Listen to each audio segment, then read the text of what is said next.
Hello friends, my name is Vikas. हमारी एक application है फ्रेंड्स कैरियर क्लाउड्स के नाम से, जो आप प्ले स्टोर से जाके डाउनलोड कर सकते हैं। इस एप्लीकेशन पे आपको हमारे कोर्सेज जो हम ऑफर करते हैं वो मिलेंगे। जैसे ही आपने एप्लीकेशन डाउनलोड किया उसके बाद आप लॉगिन कर सकते हैं गूगल आईडी से, and once you have logged in आपको इस पेज पे ट्रांसफर कर दिया जाएगा, जहां पे आपको दिखेंगे जो हमारे सारे कोर्सेज हैं, हम जो ऑफर करते हैं वो यहाँ पे जाके सर्च कर सकते हैं।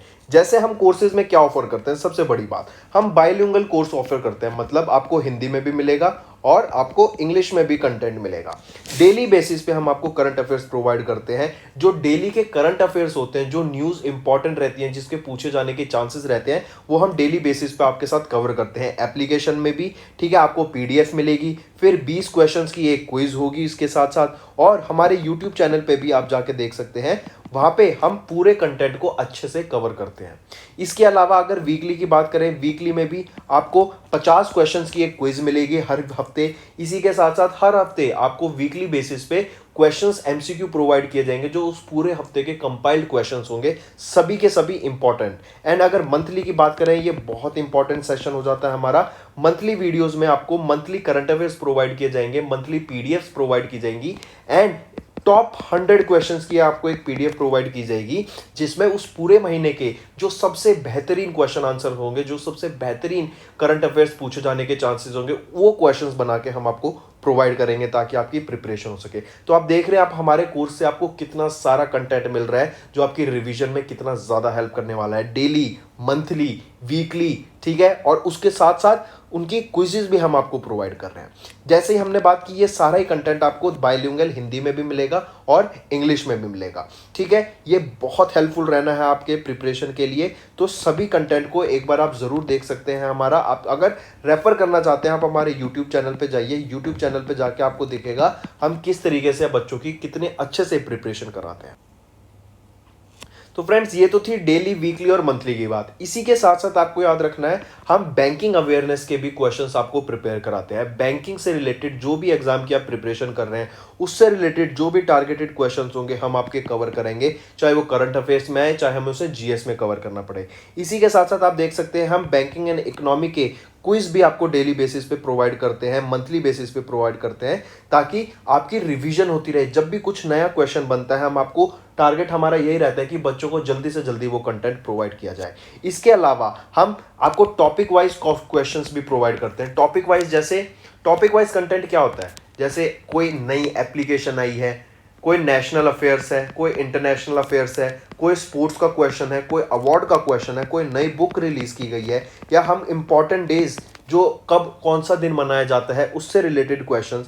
फिर इसके अलावा एनवायरनमेंट में क्या कोई नई स्पीशीज डिस्कवर की गई है, उससे रिलेटेड क्वेश्चन। तो हम देखते हैं सारे क्वेश्चन से जीएस में कहीं ना कहीं पूछे जाते हैं आपके एग्जाम में।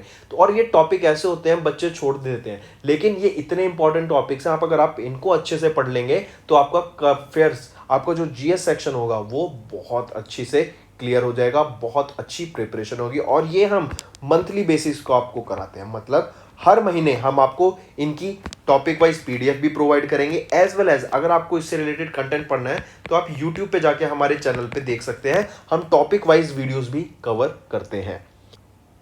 इन दी एंड फ्रेंड्स, मैं आपको यही बताना चाहूँगा कि जो कंटेंट हम प्रोवाइड करते हैं वो बहुत हेल्पफुल रहेगा आपके लिए। अगर आप चाहते हैं आप हमारे साथ जुड़ना चाहते हैं, तो डेफिनेटली आप हमारे ऐप को जाके चेक कीजिए, एंड यूट्यूब चैनल को भी आके चेक कीजिए, जो आपकी प्रिपरेशन में बहुत हेल्पफुल रहेगा। हेलो फ्रेंड्स, कैसे हैं आप सब? आई होप आप सब अच्छे होंगे। तो फ्रेंड्स, आज की वीडियो में हम कुछ बहुत ही इंपॉर्टेंट करंट अफेयर्स डिस्कस करेंगे 10 मई के। ये सेशन आपके लिए काफ़ी हेल्पफुल रहेगा, तो इस सेशन को एंड तक ज़रूर देखना। तो आइए फ्रेंड्स, सेशन स्टार्ट करें। इससे पहले मैं फ्रेंड्स आपको फिर से बता रहा हूँ, आपको नोट्स बना के चलने हैं। जो भी कंटेंट हम प्रोवाइड कराएंगे आज आपको, जो भी वीडियो में पढ़ाया जाता है, मैं चाहता हूँ आप सब नोट्स बना के चलें, बिल्कुल वन लाइनर फॉर्मेट में नोट्स बनाएं। आज 10 मई के हैं तो ऊपर पेज पे 10 मई लिखिए, एंड आज के चाहे 10 क्वेश्चन हो, चाहे 5 क्वेश्चन आपको इंपॉर्टेंट लगे, पर उन क्वेश्चंस का बिल्कुल वन लाइनर फॉर्मेट में नोट्स बनाएं। कल अगले पेज पे कल के अलग नोट्स बनाना, ठीक है। जो होमवर्क दिया जाता है उसको नीचे होमवर्क की तरह लिख लीजिए कि हाँ, होमवर्क में ये क्वेश्चंस दिए गए थे वन लाइनर फॉर्मेट में। और जब आप फिर पेपर से पहले रिवाइज करेंगे ना इनको, तब आप देखना आपको कितना फायदा दिखेगा। तब आप बोलेंगे कि हाँ, विकास सर सही कहते थे, नोट्स बनाना बहुत हेल्पफुल रहता है।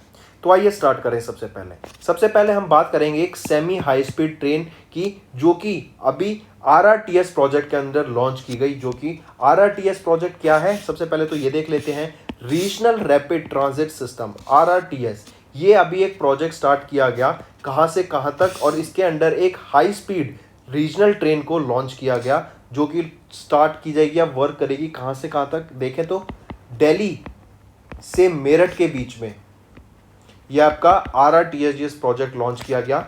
इनके बीच में 82.5 किलोमीटर लंबा ये ट्रैक रहेगा, जिसपे आपका semi high speed regional train run करेगी। ये जो ट्रेन है ये डेवलप किसके द्वारा की गई, एल्स्टॉम के द्वारा। इनके द्वारा इस हाई स्पीड ट्रेन को डिलीवर किया गया। Semi high speed regional train 180 kilometre per hour की इसकी स्पीड रहेगी इस semi high speed regional train की, जो कि दिल्ली से मेरठ के बीच में चलेगी, जो कि डिस्टेंस होगा 82.5 किलोमीटर का। दिल्ली से गाजियाबाद, फिर गाजियाबाद से मेरठ, तो एंड डिस्टेंस किन के बीच है, दिल्ली टू मेरठ के बीच में ये आपकी चलेगी। इस ट्रेन को 100% इंडिजीनियसली डेवलप्ड है, मतलब मेक इन इंडिया प्रोग्राम के अंडर एंड आत्मनिर्भर भारत को, इनके एम्बिशन को ध्यान में रखते हुए ही इस ट्रेन को डेवलप किया गया बाय ALSTOM, ALSTOM। ठीक है, चलिए ये कंपनी रहेगी, ये तो याद हो गई। फिर अगर बात करें इस ट्रेन की, ये डिज़ाइन की गई एट एल्स्टॉम्स हैदराबाद इंजीनियरिंग सेंटर और मैन्युफैक्चर किया गया इसको एट सावली। ये जो डिज़ाइन है इस ट्रेन का, ये इंस्पायर किया गया है by Delhi's lotus temple. Delhi का जो आइकॉनिक लोटस टेम्पल है उसको ध्यान में रखते हुए इसका डिज़ाइन से इंस्पिरेशन मिली है।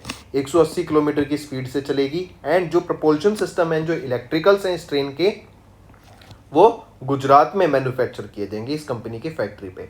एक और चीज़, जैसे हमने देखा दिल्ली से मेरठ के बीच में चलेगी ये, तो इस ट्रेन के चलने से जो टाइम पीरियड होगा बिटवीन दीज टू कंट्री, वो कितना रिड्यूस हो जाएगा, 40% से रिड्यूस हो जाएगा। ठीक है, मान लो आपको पहले जितना भी टाइम लगता था उसका 40% कम कर दीजिए, अब आपको उतना टाइम लगेगा दिल्ली से मेरठ जाने में वाया दिस ट्रेन। ठीक है, चलिए नेक्स्ट पे आते हैं। नेक्स्ट हम बात करेंगे 2015 में कोलकाता वेस्ट बंगाल में प्राइम मिनिस्टर नरेंद्र मोदी के द्वारा 3 स्कीम्स लॉन्च की गई थी। उन 3 स्कीम्स के अब 7 साल पूरे हो गए, आपसे ये बताया जा रहा है। वो 3 स्कीम कौन सी हैं, आपकी इंश्योरेंस से रिलेटेड है वो 3 स्कीम, ये ध्यान रखिएगा। कौन कौन सी टीम है, प्रधानमंत्री सुरक्षा बीमा योजना, प्रधानमंत्री जीवन ज्योति बीमा योजना और अटल पेंशन योजना। इन तीनों स्कीम को 7 साल पूरे हो गए हैं। ये स्कीम आपको याद रखना है 9 मई को 2015 में लॉन्च की गई थी कोलकाता वेस्ट बंगाल में। किनके द्वारा, प्राइम मिनिस्टर नरेंद्र मोदी जी के द्वारा। किस लिए, इंश्योरेंस प्रोवाइड करने के लिए, सिक्योरिटी प्रोवाइड करने के लिए उन सभी लोगों को जो कि अनऑर्गेनाइज सेक्टर में है, उनको प्रोवाइड करने के लिए ये स्कीम लॉन्च की गई थी। तो अब आ जाता है क्वेश्चन टाइम। जरा बताइए, पब्लिक लेबर फोर्स सर्वे किस इंस्टीट्यूशन के द्वारा रिलीज किया गया था, और एक हिंट दे देता हूं, 13th एडिशन था इस पब्लिक लेबर फोर्स सर्वे का। NSO, नेशनल स्टैटिस्टिक्स ऑफिस के द्वारा इसको रिलीज किया गया था। इसमें बताया गया था जो अनएम्प्लॉयमेंट रेट है इंडिया की for the 3rd quarter of 2021, जो कि है आपका अक्टूबर से लेके दिसंबर मंथ के बीच में, 2021 की अनएम्प्लॉयमेंट रेट कितनी थी, 8.7%। NSO के 13th edition of periodic labour force survey में ये डाटा रिलीज किया गया था। तो ये आपको ध्यान रखना, पता होना चाहिए। नेक्स्ट हम बात करेंगे राजस्थान की। अभी वो कौन सी स्टेट बनी है इंडिया की, या फिर वो कह सकते हैं पहली स्टेट कौन सी बनी जो कि 10 gigawatt of solar energy capacity को प्रोड्यूस करने वाली पहली स्टेट बन गई है। तो 2-3 चीज से मतलब कहते हैं ना, ट्विस्ट आके क्वेश्चन बन सकता है यहाँ पर आपका। कैसे, पहली स्टेट कौन सी है वो जिसने 10 gigawatt of solar energy capacity को अचीव किया, वो है राजस्थान। वो पहली स्टेट इंडिया की कौन सी है, या वो पहली सोलर स्टेट कौन सी है जिन्होंने 10 गीगावाट की जगह दे देंगे आपको मेगावाट। ये मेगावाट में कितना हो गया, 10,504 मेगावाट हो गया, शायद ऐसे दे देंगे। वो पहली स्टेट कौन सी है इंडिया की जिसने 10,504 मेगावाट ऑफ सोलर एनर्जी को अचीव किया, वो राजस्थान है। या वाइस वर्सा आपसे क्वेश्चन पूछा जाएगा, 10,504 नहीं, 506 मेगावाट हो जाता है, 10 गीगावाट आपके इतने इक्वल होता है। ठीक है, फिर ये पूछेंगे ये रिपोर्ट किसके द्वारा रिलीज की गई थी, मरकॉम इंडिया सोलर प्रोजेक्ट ट्रैकर के द्वारा ये डाटा रिलीज किया गया, जिसमें बताया गया कि Rajasthan has emerge as the fast emerging as the solar hub, ठीक है, बिकमिंग द फर्स्ट स्टेट जिसने 10 गीगावाट ऑफ सोलर एनर्जी को अचीव किया, या फिर 10,506 मेगावाट ऑफ सोलर एनर्जी को अचीव करने वाली वो स्टेट कौन सी बन गई है? वो है आपकी राजस्थान। बहुत इंपॉर्टेंट, सोलर एनर्जी से रिलेटेड, याद रखिएगा बिल्कुल। फिर इसके अलावा बात करते हैं लोकपाल की। लोकपाल क्या है पहले तो ये बता दो, पहले चेयरपर्सन कौन बने लोकपाल के? 2019 में बने थी, अपॉइंटमेंट आई थी, वो है जस्टिस पिनाकी चंद्र घोष। ये आपके पहले चेयरपर्सन बने हैं लोकपाल के। ये याद रखना लोकपाल का काम क्या होता है कि किसी भी पब्लिक ऑफिस में अगर आपको देखें वहां पे करप्शन हो रहा है, उस करप्शन को हटाना, ठीक है, डे टू डे रनिंग जो लोगों की होती है, ऑफिस की होती है, वो प्रॉपर होनी चाहिए, कहीं पे करप्शन नहीं होना चाहिए, सभी लोगों को काम इक्वली होना चाहिए, ठीक है। और एक चीज और, अगर पूछा जाए लोकपाल क्या करता है, तो जो आपका लोकपाल होता है ना, क्लीन गवर्नेंस में हेल्प करता है। इन द क्लीन गवर्नेंस मतलब अच्छे से काम हो, बिना करप्शन के काम हो, तरीके से काम होना चाहिए, लोकपाल की ये जिम्मेदारी होती है, ठीक है। करप्शन जहां पे भी हो रही, उस करप्शन के अगेंस्ट एक्शन लेना लोकपाल का काम होगा। लोकपाल का ये जो कब इनिशिएट किया गया था, it was the Lokpal is the first of its kind institution in independent India, जो कि स्टैब्लिश किया गया था under the Lokpal and Lokayukta act of 2013 के अंडर। पहले चेयरपर्सन कौन बने थे लोकपाल के अलॉन्ग विद 8 मेंबर्स? वो है जस्टिस पिनाकी चंद्र घोष, और ये कब बने थे? मार्च 19 2019 को ही ये अपॉइंट किए गए थे, ठीक है। इनका अभी न्यूज में ये रिसेंटली लोकपाल इसलिए है क्योंकि लोकपाल का जो परमानेंट ऑफिस सेटअप किया गया है कहां पर? वर्ल्ड ट्रेड सेंटर में। और वर्ल्ड ट्रेड सेंटर बिल्डिंग कहां पर? दिल्ली में इसको सेटअप किया गया। कुछ 60,000 स्क्वायर फीट का ये ऑफिस रहेगा और 255 करोड़ रुपए की लागत से इसको खरीदा गया है, तो इसलिए लोकपाल आपका न्यूज में था। फिर अब बात करते हैं सेबी। सेबी के द्वारा अभी एक एडवाइजरी कमिटी सेटअप की गई है environmental, social and governance related matters को सॉल्व करने के लिए, उन पे अपनी सजेशंस देने के लिए, एडवाइस देने के लिए, ताकि प्रॉपर तरीके से काम हो सके। इसीलिए सेबी के द्वारा एक एडवाइजरी कमिटी, किसके लिए? Environmental, social and governance related matters, ESG के लिए ये कमिटी सेटअप की गई। अब इससे रिलेटेड क्वेश्चन क्या बनेगा कि इसके चेयरपर्सन कौन है? तो याद रखना इस कमिटी को हेड किया जाएगा या चेयर किया जाएगा किनके द्वारा? नवनीत मुनोज जी के। और नवनीत मुनोज कौन है? ये अभी CEO हैं आपके HDFC म्यूचुअल फंड के। Coming back, securities and exchange board of India, SEBI ने एक एडवाइजरी कमेटी फॉर्म की, किस लिए? Environmental, social and governance related matters के लिए, और इसको हेड करेंगे कौन? नवनीत मुनोज जी, जो कि CEO है HDFC म्यूचुअल फंड के। की रिस्पॉन्सिबिलिटीज क्या होंगी इस कमेटी की? जैसे हमने देखा कि it will examine the evolving disclosures relevant to Indian construct as well as suggesting areas for assurance and the plan for implementation, कि कहां पर जरूरत है में ऐसे प्लान्स लाने की, सस्टेनेबल डेवलपमेंट गोल्स पे वर्क करने की, सोशल और एनवायरमेंट को कैसे मिला के हम आगे बढ़ सकते हैं, कि एक से, जैसे हम देखते हैं फॉर एग्जाम्पल, एक छोटा एग्जाम्पल ले लेते हैं पॉल्यूशन का। प्लास्टिक पॉल्यूशन हम देखते हैं गार्बेज रोड साइड पे ही फैला दिया जाता है, तो यहाँ पे आपके सोशल मैटर भी आ गया और आपका एनवायरमेंटल मैटर भी आ गया।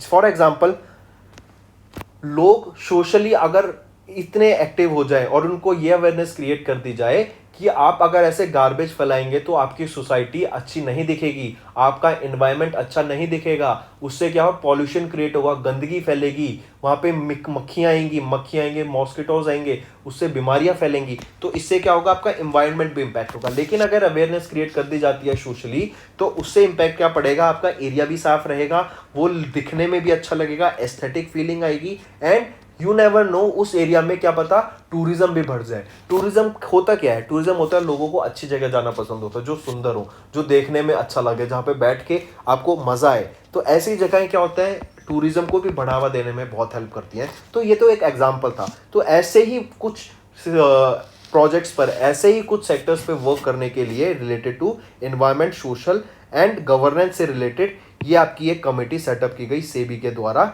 और इनको हेड कौन करेंगे? नवनीत मुनोज जी।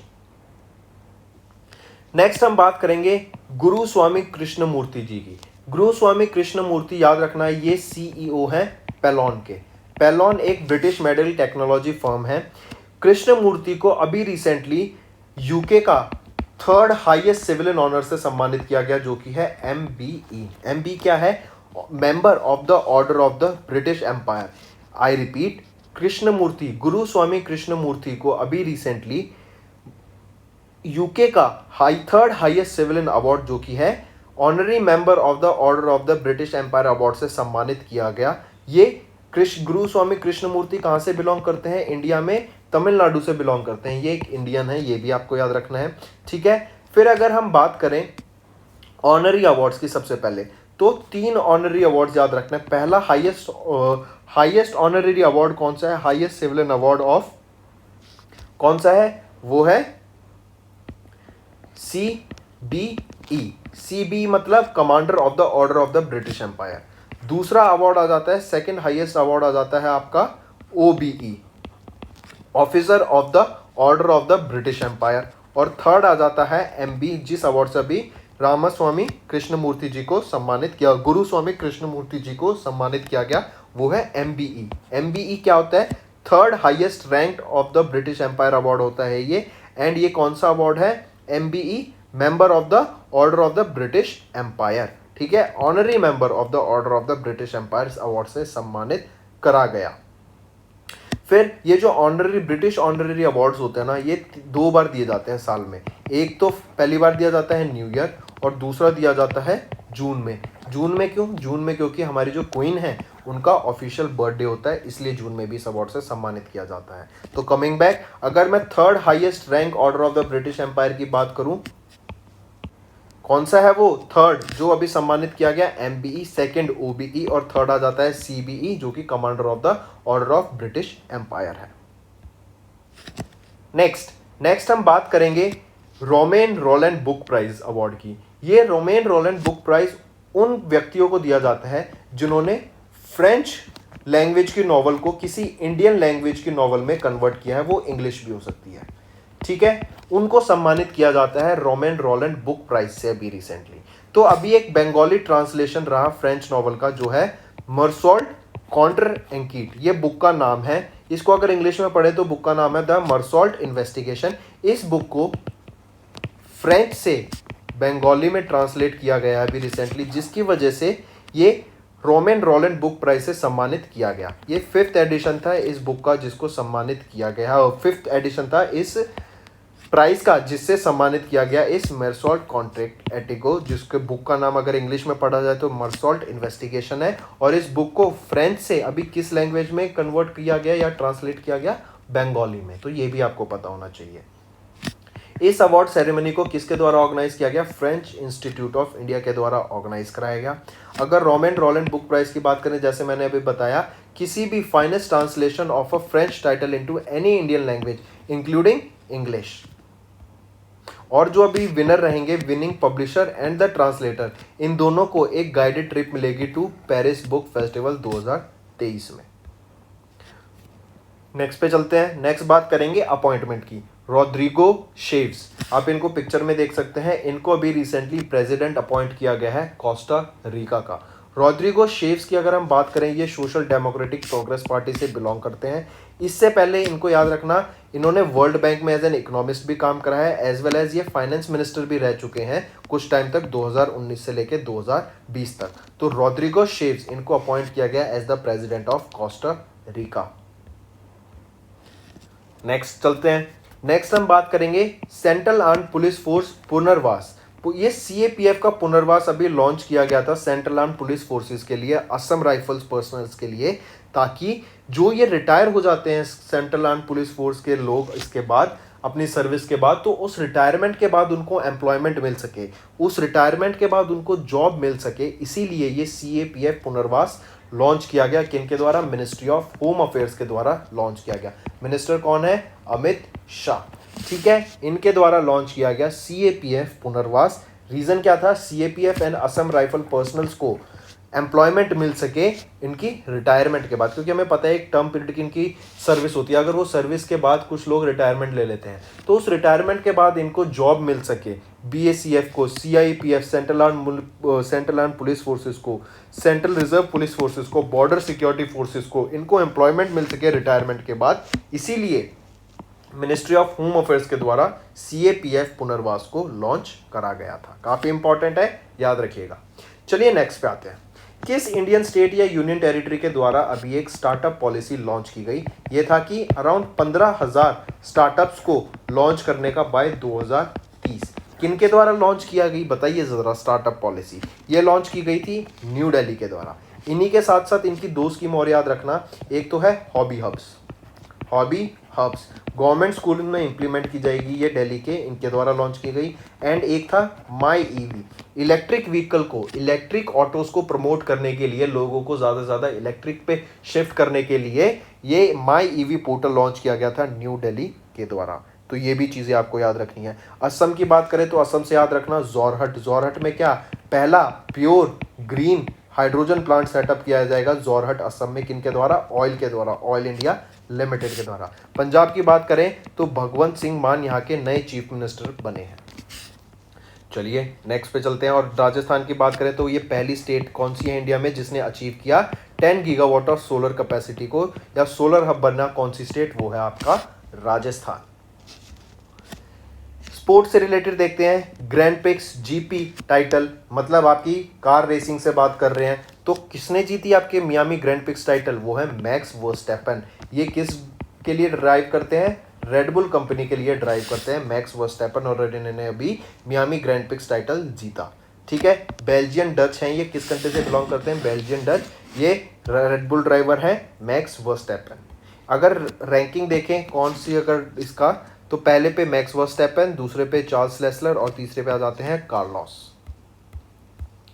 मूविंग ऑन, नेक्स्ट हम बात करेंगे इंडियन ग्रैंड मास्टर की। चेस से रिलेटेड होते हैं ये, आप इनको पिक्चर में देख सकते हैं, हमने इनको जानते भी हैं। ये हैं डी गुकेश। डी गुकेश ने अभी recently Sunway Formentera open chess tournament को जीता। I repeat, Sunway Formentera open chess tournament को जीतने वाले कौन बने? डी गुकेश। ये कहाँ पे हुई थी? स्पेन में हुई थी ये टूर्नामेंट। अगर आपको याद हो, इससे पहले स्पेन में एक और टूर्नामेंट हुई थी, वो थी 48th edition of La Roda tournament. उनको जीतने वाले भी व्यक्ति कौन थे? Indian grand master D Gukesh ही बने थे। डी गुकेश किस कंट्री स्टेट से बिलोंग करते हैं? चेन्नई तमिलनाडु से बिलोंग करते हैं, इंडिया के। ठीक है, और ये पहले Chessable Sunway Formentera open chess tournament को जीतने वाले व्यक्ति बने इंडिया से, जो कहाँ पे हुआ था? स्पेन में हुआ था। और इससे पहले 48th edition of La Roda tournament, chess tournament भी कहाँ हुआ था? आपका स्पेन में ही। और उसके विजेता कौन रहे थे? जी गुकेश। ठीक है, इंडियन ग्रैंड मास्टर जी गुकेश। फिर एक होता है इलो रेटिंग। इलो रेटिंग याद रखना, इलो रेटिंग पॉइंट्स ये होता है कि रिलेटिव स्ट्रेंथ को पता करने के लिए of players in some games such as chess, ये आपकी इलो रेटिंग पॉइंट्स यूज की जाती हैं। तो ये आपका चेस से रिलेटेड होता है इलो रेटिंग पॉइंट्स, क्वेश्चन पूछ सकता है। ठीक, और किसके द्वारा बनाया गया था इसको? आर्पड इलो के द्वारा इसको डेवलप किया गया था। तो ये टर्म्स होती हैं जो आपकी स्पोर्ट्स से रिलेटेड होती हैं। जैसे गोलकीपर हो गया आपका, ये फुटबॉल से रिलेटेड हो गया। पेनल्टी स्ट्राइक, पेनल्टी किक किसका हो गया? ये आपका फुटबॉल से रिलेटेड हो गया। ठीक है, तो ऐसे कुछ रूल्स आपको पता होने चाहिए। जैसे रेड कार्ड दे देते हैं फुटबॉल में, आपका येलो कार्ड दिया जाता है फुटबॉल में, तो ये आपको पता होना चाहिए किस लिए होते हैं, क्यों होते हैं। अगर मैं पूछूं, जैसे एक टर्म होता है फ्री हिट। फ्री हिट किस में दिया जाता है? क्रिकेट में दिया जाता है। अगर आपको याद हो, 9 बॉल के टाइम पे दिया जाता है। अगर 9 बॉल हो जाती है कोई, उससे अगली बॉल फ्री हिट होती है, कि सिर्फ रन आउट माना जाएगा उस टाइम पे उस बॉल पर, और कोई कैच आउट बोल्ड कुछ भी नहीं माना जाएगा। ठीक है, तो ऐसी कुछ टर्म्स होती हैं, आपको पता होना चाहिए। नेक्स्ट हम बात करेंगे स्पोर्ट्स से ही रिलेटेड। अगर मैं पूछूं खेलो इंडिया यूथ गेम्स का कहाँ हुए थे, कहाँ पे होने वाला है 4th addition of Khelo India youth games, तो याद रखना अभी हरियाणा में होने वाला है आपका पंचकुला में खेलो इंडिया यूथ गेम्स का 4th एडिशन। तो इस 4th एडिशन खेलो इंडिया यूथ गेम्स का एक मैस्कॉट रिलीज किया गया अनुराग ठाकुर, जो कि हमारे यूनियन स्पोर्ट्स मिनिस्टर हैं, इनके द्वारा। आप इनको पिक्चर में देख सकते हैं। जो मैस्कॉट रिलीज किया गया, क्या नाम था उसका? धाकड़। ठीक है, क्या नाम था? धाकड़ नाम से आपका मैस्कॉट रिलीज किया गया खेलो इंडिया यूथ गेम्स का 4th एडिशन का, जो कि कहां पर होंगे? हरियाणा पंचकुला में होंगे ये आपके गेम्स। ठीक है, इसको 2022 कर लो, हरियाणा पंचकुला में होंगे आपके 4th addition of Khelo India youth games. ठीक, चलिए इसी के साथ साथ याद रखना धाकड़ आपका क्या था? मैस्कॉट था। हरियाणा में होंगे, 4था एडिशन होगा खेलो इंडिया यूथ गेम्स का, होगा 4 जून से 13 जून के बीच में होगा, और कहां पे होगा? पंचकुला में होगा। इसी के साथ साथ क्वेश्चन कैसे आएगा? What is the mascot of the 4th Khelo India youth games 2022? अभी हमने डिस्कस किया था, क्या था? धाकड़। ठीक है, अगर मैं पूछूं खेलो इंडिया यूनिवर्सिटी गेम्स कहाँ पर हुए थे, second edition of Khelo India University games Karnataka में, और मैस्कॉट क्या रहेगा, वीरा। वीरा आपका मैस्कॉट रहेगा खेलो इंडिया यूनिवर्सिटी गेम्स का, जो कि कर्नाटका में होंगे, सेकेंड एडिशन का, और मैस्कॉट रहेगा वीरा। और खेलो इंडिया यूथ गेम्स की बात करेंगे तो पंचकुला हरियाणा में होगा, ठीक है, और इसका आपका मैस्कॉट क्या है, धाकड़। खेलो इंडिया यूनिवर्सिटी गेम्स में विनर कौन सी यूनिवर्सिटी रही, जैन यूनिवर्सिटी ने टॉप किया in the medals tally. Moving on, obituary की बात करें तो एक एमिनेंट ऑडियो लिटरेचर रजत कुमार कार, इनको निधन हो गया। अभी रिसेंटली पूछा जा सकता है कि रजत कुमार दास, लेट रजत कुमार दास, ये किस लैंग्वेज से बिलोंग करते थे, के लिटरेचर थे, ये ओडिया लैंग्वेज से बिलोंग करते थे, ये आपको याद रखना है। और इन्हीं को एक पद्मा अवार्ड से सम्मानित किया गया था, वो है पद्मा श्री अवार्ड से सम्मानित किया जा चुका है। नेक्स्ट अगर बात करें world red cross day and red crescent day कब ऑब्जर्व किया जाता है, 8 मई को, और 8 मई को ही आपका वर्ल्ड थैलेमीसिया डे ऑब्जर्व किया जाता है। इसके बारे में मैं आपको बताऊंगा नहीं, ये मुझे आप बताएंगे, ये आपके होमवर्क में एक क्वेश्चन है, उससे रिलेटेड है, तो आप ही मुझे प्रोवाइड करेंगे इससे रिलेटेड इन्फॉर्मेशन। बस याद रखना वर्ल्ड थैलेमीसिया डे कब ऑब्जर्व करते हैं, 8 मई को। फिर इसके बाद याद रखना वर्ल्ड वॉर हुई थी, तो वर्ल्ड वॉर में जिन लोगों ने अपनी लाइफ लॉस्ट की थी, जो लोग मर गए थे, जिनके नोन्स की डेथ हो गई थी, उनको ऑनर करने के लिए, उनके सम्मान में time of remembrance and reconciliation for those who lost their lives during the Second World War, हम 8 एंड 9 मई को ये डे ऑब्जर्व करते हैं। यूनाइटेड नेशंस के द्वारा इसको ऑब्जर्व करा जाता है।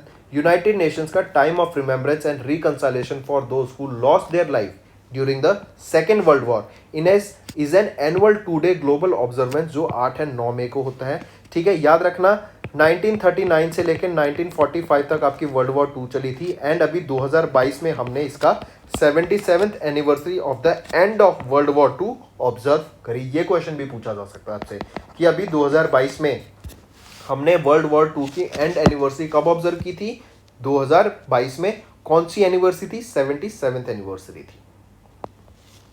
तो फ्रेंड्स ये तो था कंटेंट आपका 10 मई का। अब इसी के बेसिस पे, पुराने कंटेंट के बेसिस पे एंड जो रीसेंट न्यूज़ है उसके बेसिस पे आपको कुछ होमवर्क दिया है, देखते हैं क्या आप वो होमवर्क कर सकते हैं, कमेंट करके जरूर बताना। बहुत अच्छे क्वेश्चन है आज। Rakhigarhi which was seen in the news recently is a Harappan site located in which state.